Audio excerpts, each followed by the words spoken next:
Padre, a través de Jesucristo. Tu sangre, porque en ella hay libertad, hay redención y hay perdón de pecados. La palabra que hoy quieres hablarle a tu pueblo, Señor, ponla en mi boca, en mi corazón. Pues que ya no vivo yo, mas tú vives en mí, y sirvo al Rey de Reyes y Señor de Señores. En este momento que vamos a hablar de tu palabra, usa mi vida, usa mi corazón, habla a mi espíritu, en el nombre de Cristo Jesús. Amén, amén. Libro de San Mateo, el capítulo 6, el versículo 9 en adelante. Hoy continuamos hablando acerca del Padre Nuestro. Hoy continuamos hablando de el perfecto modelo de oración. Hace 8 días hablamos del versículo 9, cuando nuestro Señor le dice a sus discípulos: vosotros pues cuando oréis así: Padre nuestro que estás en el cielo, santificado sea tu nombre. Estábamos hablando y profundizamos que lo que el Señor Jesús estaba dándole a conocer a los discípulos, enseñándole a los discípulos acerca de la oración,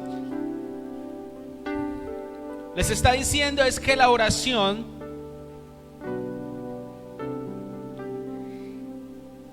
lo que produce, lo que la oración trae del cielo. Cuando Jesús les enseña el modelo de oración, les está diciendo: ustedes tienen que irrumpir en los aires espirituales. Ustedes tienen que abrirse a un lugar para que venga la felicidad, el poder y la eternidad de Dios a sus vidas.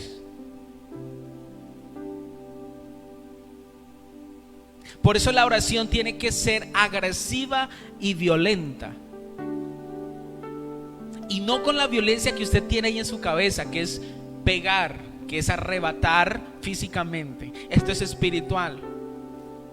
Y esa agresividad y esa violencia que debe tener la oración en cada cristiano tiene que ver con el permanecer. Tengo que ser agresivo porque la mayoría del tiempo no voy a querer orar por los muchos afanes de la vida, por los muchos compromisos. Tengo que ser violento porque aunque estoy orando y no veo quizás eso, tengo que seguir fuerte, esforzarme, llevarme más allá de lo que yo puedo imaginar. ¿Por qué tiene que ser violenta y agresiva? Porque la vida del ser humano está basado en el pecado. Y el pecado es dar placer a los deseos de la carne. Por eso habla en el primer versículo del Padre Nuestro de irrumpir o de abrirse una brecha en los aires espirituales. Porque la oración provoca el poder, la felicidad, la eternidad de Dios en mi vida. Y vamos a entrar hoy en el versículo 10. Venga tu reino. Hágase tu voluntad como en el cielo, también en la tierra. Y hoy vamos a profundizar en esta palabra y pido a Dios que Él sea llenándonos de esta palabra de vida. Y quiero comenzar diciéndole que en esta segunda etapa del Padre Nuestro, del mejor modelo de oración, lo que Jesús le está enseñando a sus apóstoles: entiendan y pidan al cielo que les sea conferido, que se les sea comunicado, que les sea enseñado eso que nos hace ser mejores personas. Escúchelo bien. Él dice: venga, tiene que ver con conferir. Está hablando de un presente de hoy. Que hoy se nos comunique de parte del cielo a mí, a usted, a los hijos de Dios, se nos enseñe eso que nos hace ser mejor personas. Y no es porque seamos malas según lo que Jesús le enseña a los discípulos. Hace referencia a Génesis, el capítulo 3, cuando Adán y Eva pecan. Nos dañaron un camino. La felicidad, el poder y la eternidad de Dios están plasmadas en el propósito, en el diseño original de Dios para el hombre. Eva y Adán como tal dañan ese camino. Y por eso aquí Jesús le dice a los apóstoles: pidan que venga el reino de los cielos a ustedes. Pida que les sea conferido, que se les comunique, que se les enseñe eso que ustedes tienen que tener para ser mejores personas. Éramos excelentes, perfectas en la voluntad y en el propósito de Dios. El pecado vino, inyectó maldad, inyectó todo lo desagradable ante Dios a mi vida. Por eso no somos las mejores personas. Por eso la sociedad está como está. Porque el pecado distorsionó, el pecado hizo borroso la obra maestra de Dios. Y Dios siempre permitió que el hombre voluntariamente tomara las decisiones, porque Él quiere que nazca en nosotros voluntariamente el amarle, el servirle, el honrarle. Pero hay algo que hace referencia acá a algo tan importante, y es que todavía no hemos asimilado que Él ya nos lo entregó. Nuestra mente aún sigue siendo terca y no ha razonado y no ha asimilado y no se ha asegurado aquí en esta cabecita que se llama mente, que es quien guarda la información, de que ya Él nos lo dio. Cuando Jesucristo comienza el versículo 10, venga, está diciendo: ya se les dio a ustedes. Ya está en el cielo, en el diseño de Dios para el hombre ya está dado. Muchos han entrado a vivir en esas cualidades que nos hacen mejor, pero muchos no. Y vamos a mirar más adelantico en este día qué es lo que Dios implica o habla de que son las cualidades para ser mejores personas. Él está diciendo: venga tu reino. Y es la palabra clave hoy en esta enseñanza: reino. Reino. Piense por un momento para usted, ¿qué es reino? Piénselo allí. Cuando le dice: Señor, comunícanos, confiérenos, enséñanos tu reino. Y cuando habla de reino, está hablando generalmente de tres situaciones.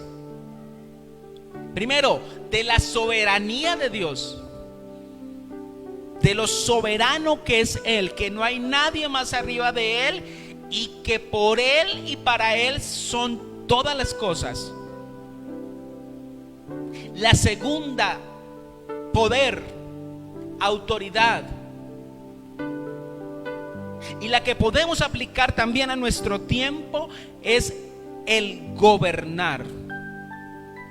Está diciendo: transmítanos, enséñanos tu gobierno, tus parámetros, tus leyes, tus demandas, tus beneficios.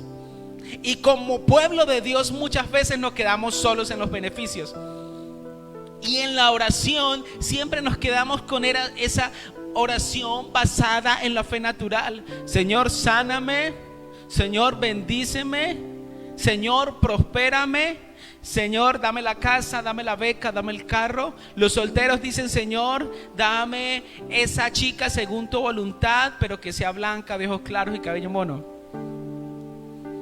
O los chicos dicen: Señor, las chicas dicen: dame este hombre según tu voluntad, que sea moreno, acuerpado, ojos color miel, de 1,90 y condicionan la voluntad de Dios.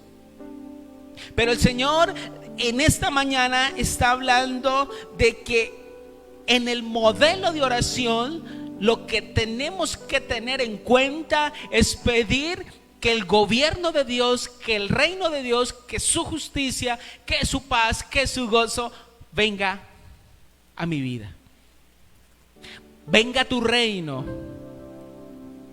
primero a mi vida, porque yo soy el individuo que estoy levantando la oración. Pero en la voluntad de Dios es el gobierno de Él a todo el globo terráqueo, no solo sobre seres humanos, sino sobre todo ser u objeto que ocupa el espacio terrestre, una región, quien ocupa un departamento, una ciudad, la selva, las montañas. Pero estas tres cosas, la soberanía de Dios, el poder de Dios y el gobierno de Dios, encierran algo, y que todos lo conocemos y lo hemos escuchado hablar y lo hemos leído. Y fue con lo que Jesús dijo: yo soy el camino, la verdad y la vida, y nadie va al Padre si no es por mí. El reino de Dios, resumidas cuentas, podríamos decir que es un camino. Es un camino donde se manifiesta la soberanía, el poder de Dios y su gobierno. O sea, es mi vida. Mi vida es un camino, y yo decido cómo vivirlo, cómo andarlo. El reino de Dios es el camino de Dios, es el gobierno de Dios para mí. Sigan pensando por un momento en qué consiste el reino de Dios o el reino de los cielos aquí en la tierra. El versículo 10 continúa diciendo y hablando acerca: hagamos tu voluntad, que se haga tu voluntad,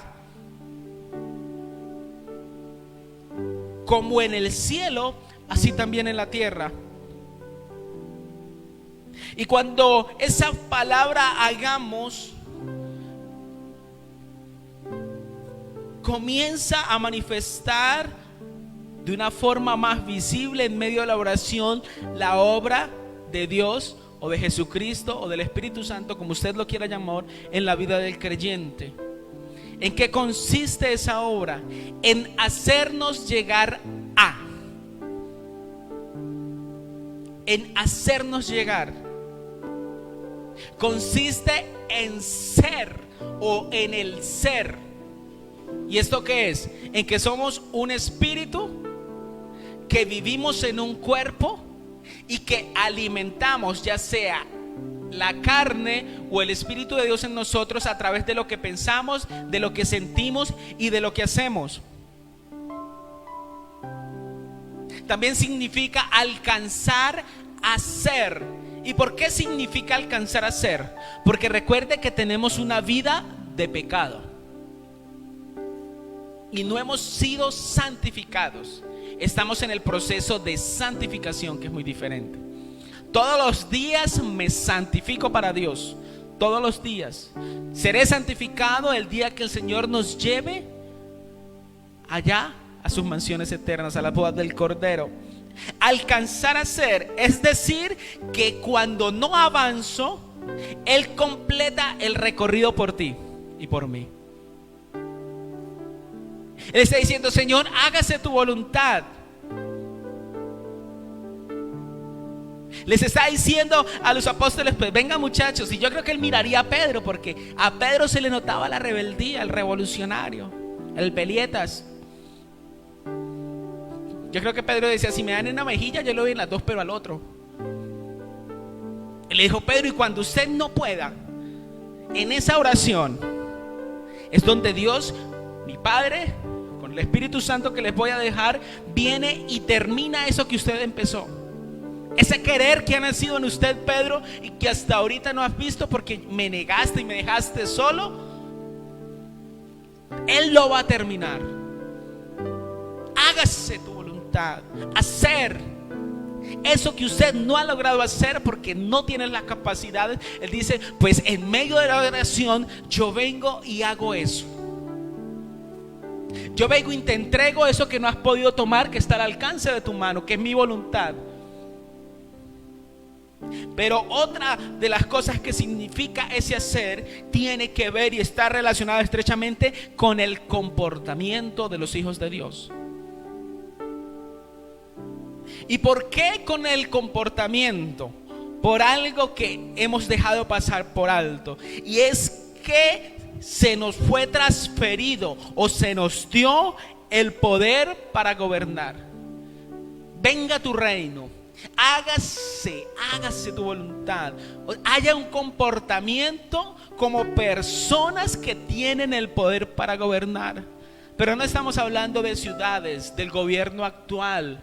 Estamos hablando del dominio propio, del gobernar mis pensamientos, del gobernar mis sentimientos, mi voluntad. En la oración, el Señor Jesús les está diciendo: entiendan que hay un comportamiento específico de ustedes como hijos de mi Padre, como mis hermanos. Y ese poder que se nos transfirió para gobernar, primeramente es para mi vida. No tiene nada que ver con el gobierno del hombre. No tiene nada que ver en este modelo del Padre Nuestro. No tiene nada que ver con la política, ni con alcaldes, ni con concejales, ni con presidentes, ni con los de la Junta de Acción Comunal, ni con fiscales, ni con vocales, ni el rango más alto político, ni el rango más pequeño en nuestra actualidad. Tiene que ver con el poder de gobernar, dominio propio, templanza, frutos del Espíritu Santo. En la oración viene eso que nos hace tanta falta. Y Él dice: hágase tu voluntad, tu voluntad. Esa voluntad tiene que ver con tres situaciones. Y ojalá usted se lo lleve bien claro hoy, bien claro. La voluntad de Dios consiste en tres principios: sus determinaciones, su propósito y sus decretos. Por eso siempre les digo, la respuesta de Dios a su oración solo tiene dos inclinaciones: el sí de Él en su voluntad y el no de Él en su voluntad. No todas las veces va a ser el sí y el amén de Dios, como muchos lo han predicado. Porque Dios nunca te va a conceder una respuesta según lo que tú piensas que es correcto. Porque muchas veces lo que pensamos que es correcto nos lleva a perdición, nos aparta de Él. Voluntad, lo que Él quiere que se haga son las determinaciones, el propósito y lo que Él decretó allá en el cielo. Habla de esa voluntad en las moradas eternas, porque Génesis 1:26 dice que yo fui diseñado conforme a la imagen y a la semejanza de Dios, o sea, un ser espiritual. Por lo tanto, la voluntad de Dios está determinada en el cielo, como tanto la voluntad de Dios es un propósito de Él allá en el cielo y está decretada en el cielo, pero tiene que afectar nuestra vida aquí en la tierra. ¿Y por qué en el cielo? Porque así como el poder, la felicidad y la eternidad sucede en el cielo, que lo vimos en el versículo anterior hace 8 días, que es lo que sucede cuando irrumpimos en el cielo, tiene que afectar a todos los seres vivientes, a todos los que ocupan el universo, a todos los que entran en la dimensión sobrenatural de Dios. Si mira lo importante de la oración, no es cualquier arma.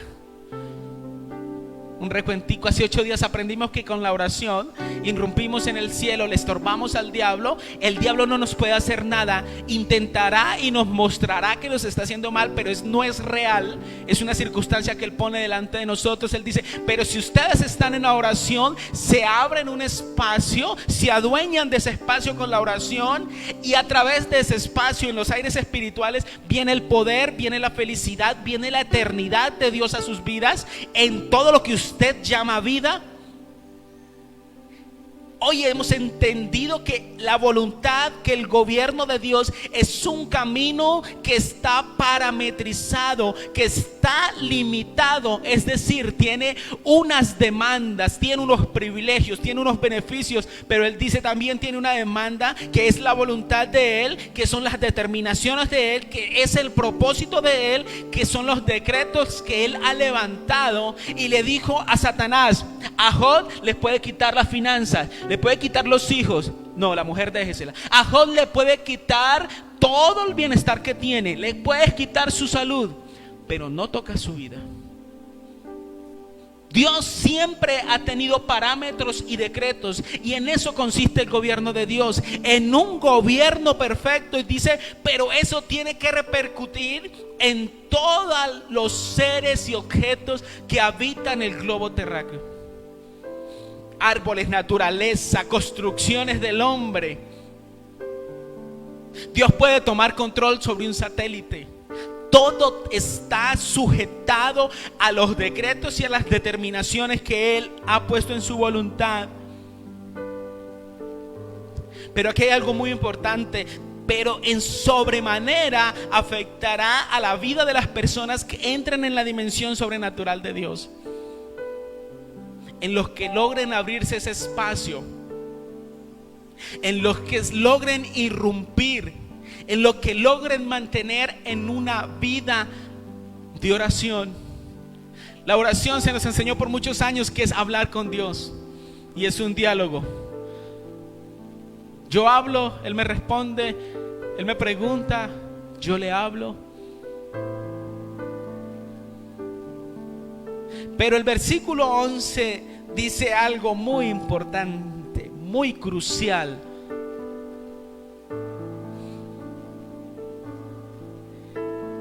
El pan nuestro de cada día, dánoslo hoy.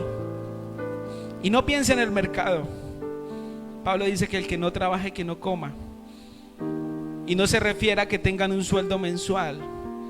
Se refiere a que tenemos que ser productivos aquí en la tierra. El pan de cada día, dánoslo hoy. Le está diciéndole a los discípulos, entiendan algo, muchachos. Cuando Él les habla de pan, no les está hablando del pan de la panadería, les está hablando de un alimento. Pero en la raíz de esa palabra pan está hablando de dos cosas. La primera, arrancar. Y ese arrancar consiste en que Él quita, o sea, Padre, quítame todo lo que distrae mi vida del camino, de tu gobierno, de tu voluntad. Y la segunda cosa que enfatiza esa palabra pan es recoger, arrancar y recoger. Pero ese recoger no es a la acción de Dios como soberano sobre nosotros, sino a la acción de nosotros como sus hijos, como parte de su creación. Le está diciendo, el pan, arranca cada día hoy eso que tienes que arrancar para que yo no me salga de tu gobierno, no me salga de tus parámetros, no me salga de tu voluntad. Pero le dice también, enséñame a recoger. Es decir, a tomar de ti, a tomar de Dios fuerza y vigor. ¿Por qué no has podido con la lucha que tienes? Porque no estás yendo a la fuente verdadera, a la raíz de toda vida, que es Jesús. Tomar, recoger fuerza y vigor. Pero ese recoger tiene un efecto, y es ser fuerte en el cuerpo, en la vida natural. Como profesional, como ama de casa, como empleado, como jefe, como empresario. O sea, mire cómo la oración comprende o envuelve la integridad de la vida de todo ser humano. Pero ese recoger también está hablando nuevamente del poder, que es dominio propio en este caso. Y muchas veces nos dijeron: es que el Señor me manda el mercado que yo necesito hoy para hoy. En una ocasión escuché a un hombre de Dios que decía: es que todo lo que yo necesito en esta vida, Dios lo amontona, el pan de cada día. Él decía: hoy me va a dar todo, el de toda mi vida. Usted va a tener mucho. No. Dios tiene parámetros, Dios tiene principios, tiene reglas, tiene demandas. Está hablando acerca de que venga Él y arranque de mí todo lo que me aparta de su camino, haciendo referencia al reino de los cielos. Y habla de recoger. Esa palabra padre en el original griego y hebreo también enfatiza recoger, a que tomemos de Él vigor, fuerza, a que seamos fuertes en nuestro cuerpo. Y ahora vamos a mirar más profundamente por qué.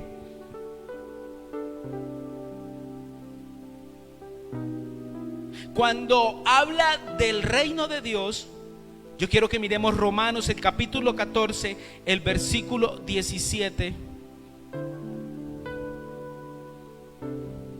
Dice: porque el reino de los cielos no es comida ni bebida, sino que es justicia, paz y gozo en el Espíritu.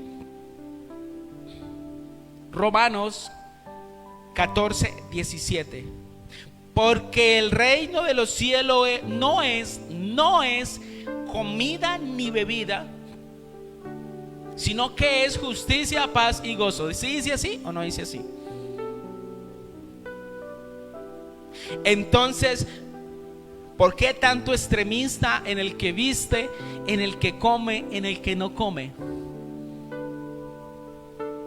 ¿Por qué encontramos hombres de Dios que se van a los extremos de las cosas y no guardan los parámetros de Dios?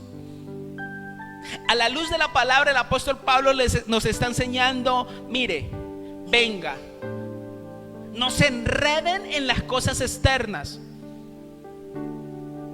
No se enreden en las cosas externas, porque el reino de los cielos, del cual me enseñó Jesucristo, porque Pablo fue enseñado directamente por Jesucristo, tienen que ver con justicia. ¿Y qué significa justicia? Justicia es la santidad de Dios. Es decir, que el gobierno de Dios en mí produce la santidad de Dios. Y Señor, pero es que yo soy un pecador. Yo miro la vecina, miro el vecino, yo me cojo la moneda que está por ahí a la mano, me la echo al bolsillo. Cuando el patrón no está, yo me acuesto a dormir. Cuando el patrón no está, yo saco el celular y miro el WhatsApp y hago las llamadas en mis horas laborales de forma personal.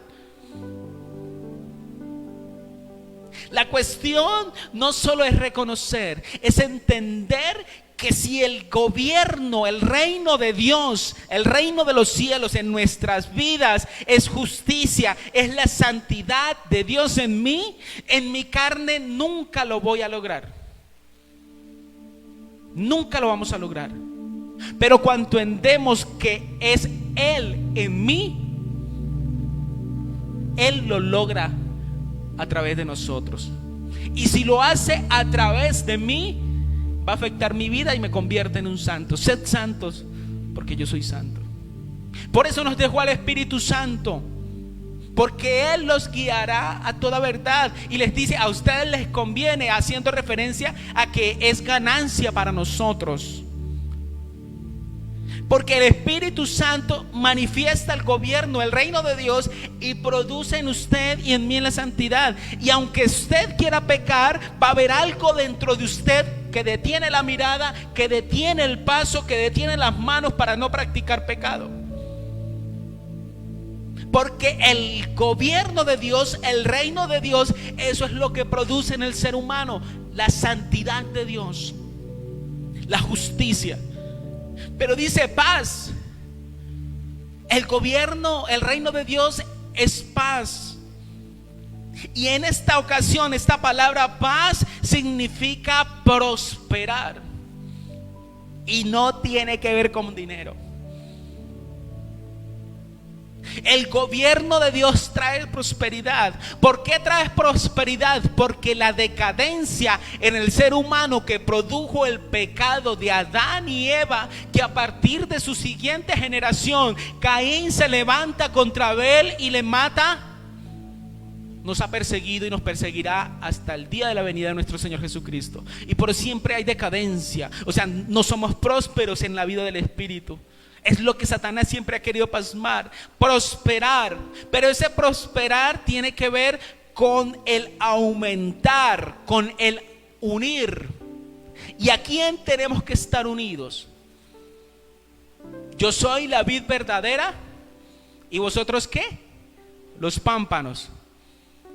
Y si el pámpano no está unido a la vid, no puede dar fruto. O sea que la paz del gobierno de Dios tiene que ver con el avanzar, con el progresar, con el prosperar unidos a Jesucristo. No tiene que ver con finanzas. Las finanzas son consecuencia de una buena y excelente mayordomía. ¿Por qué? Porque la tercera cosa que fundamenta el reino de los cielos en nuestras vidas tiene que ver con el gozo. Pero ese gozo sí es dado a nuestra vida humana, del cuerpo, a sentimientos, a emociones. Y la palabra gozo aquí, en lo que concierne al reino de Dios, al reino de los cielos, a justicia, paz y gozo, ese gozo tiene que ver con salud. Por eso salvación significa sano del cuerpo, salvo del alma y salvo del espíritu. Eso significa salvación. Y por eso aquí la palabra gozo en el gobierno de Dios nos está diciendo: mi gobierno es que en ustedes haya gozo, que haya salud, que ustedes estén bien. Mire cómo es el gobierno de Dios tan perfecto, que pensó en esta vida humana, en esta vida de carne.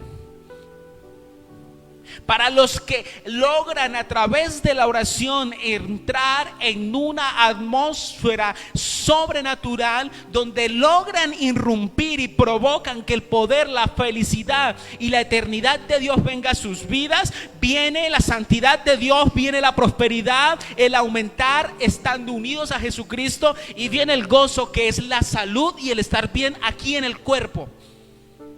Mujer, usted si es triste, o hombre si está triste, agotado, la solución es la oración. Es el establecer una relación hombre creado con su creador. No es ir al psicólogo, no es ir al médico. A mí el hermano Fortunato un día me decía: yo no tengo historia clínica. Me lo dijo, creo que el ayuno pasado. Dijo: porque si Dios no me sana, si Él es mi médico, ese de allá no puede. Con eso que me decía, mi fe, mi relación con Dios es tan suficiente que yo sé que Él tiene el control de mi salud. Pero a algunas personas la fe no le alcanza. Y no es malo, es parte del proceso. Y quiero culminar diciéndole, cuando Él dice el pan de cada día, dándolo hoy, haciendo referencia a que sea arrancado de nosotros por mano de Dios lo que me aparta del camino, que es el gobierno de Dios, el reino de los cielos en mi vida. Dice: eso dámelo hoy, porque yo hoy tomo de ti fuerza, vigor, dominio propio. Dice: dánoslo hoy, no ayer, no mañana. ¿Sabe qué significa esto? Jesús le está diciendo, uno de los efectos fundamentales y resultados de la oración es entender que el gobierno de Dios es la única salida al camino que marcó el pecado en Adán y Eva. El gobierno de Dios es justicia, la santidad de Dios, paz, prosperar, aumentar unido a Jesucristo. Es salud, es el estar bien en el cuerpo. El camino que Adán y Eva provocaron por su pecado es doloroso, es angustioso. trajo enfermedad, trajo muerte, maldijo todas nuestras generaciones. Y aunque el Padre todo el tiempo incursionó y tomó acciones para que el hombre voluntariamente accediera a la salvación, le dejó una ley y no era imposible cumplirla, solo que fue más fuerte el pecado y le dimos más vida al pecado que a la vida del Espíritu. Por eso llega el Padre y dice: definitivamente tengo que meter mi mano, porque la voluntad del hombre también fue dañada. Y por eso muchos tienen rabia en la iglesia, a los pastores, a los evangélicos. Y por eso muchos les da rabia cuando alguien de su familia diezma y ofrenda en una iglesia y honran a Dios con eso. Muchos les da rabia cuando alguien de su familia viene a la iglesia, al ayuno, a la oración, porque fue lo que hizo Satanás: dañar el corazón del hombre y que el hombre por el pecado le diera más vida al deseo de la carne, que es todo lo desagradable ante Dios. Y Dios dice: como su voluntad ya no es controlada por ellos, sino por el enemigo, yo meto mi mano. Jesucristo muere en la cruz. Jesucristo viene y nos delega este modelo de oración, porque el pecado trajo muerte, trajo la ausencia de Dios en la vida del hombre. Ya Dios no controlaba al hombre, porque cuando Dios controló al hombre, tenía el control de la vida del hombre. Le dijo: yo quiero que voluntariamente me sirvas. Cuando Satanás tomó el control, porque Eva le abrió la puerta y Adán, Satanás dijo: ahora yo los aparto de Dios, el gobierno de Dios no tendrá nada que ver con ustedes, y yo hago de su vida unas vidas desgraciadas. Jesús viene, manifiesta el don de la salvación y les dice: miren, muchachos, les dejo esta oración como modelo, pero no se limiten a lo que leen y a lo que ven, profundicen. Entiendan que es mi gobierno. Entiendan que cada día voy a arrancar de ustedes lo que tengo que arrancar mientras estén en la oración, en relación conmigo. Pero cada día pueden tomar de mí el vigor, la fuerza, la vitalidad, el bienestar físico para sus vidas. El pan de cada día, dánoslo hoy. Haciendo referencia al versículo 9 y al versículo 10. El reino de Dios. Cómo el Señor nos ha entregado un arma tan fuerte, tan poderosa como es la oración. Y no tiene que ver con gritar, tiene que ver con la agresividad. Es decir, me voy con toda, no oraré un día, 2 días, mi vida será una oración. Tiene que ver con la violencia. Y es levantarme y aquí estoy, resistiré al diablo porque tengo una vida en relación con Dios. Y aunque en mi derecha y a mi izquierda y delante de mí y atrás de mí hayan valles de sombra de muerte, no temeré mal alguno, dijo el salmista. Porque mi oración en Él me hace vivir confiado en la relación con mi Padre, con mi Señor. No se puede tener relación con Dios solo viniendo a la iglesia. No se puede tener relación con Dios solo ofrendando o diezmando en la iglesia. Se sostiene y se mantiene una relación con Dios cuando entendemos que el reino de los cielos tiene que ver con parámetros, con alineamientos, con demandas para disfrutar todos sus beneficios. Pero un día mirando, son más los beneficios del reino de los cielos en mí que lo que se me demanda.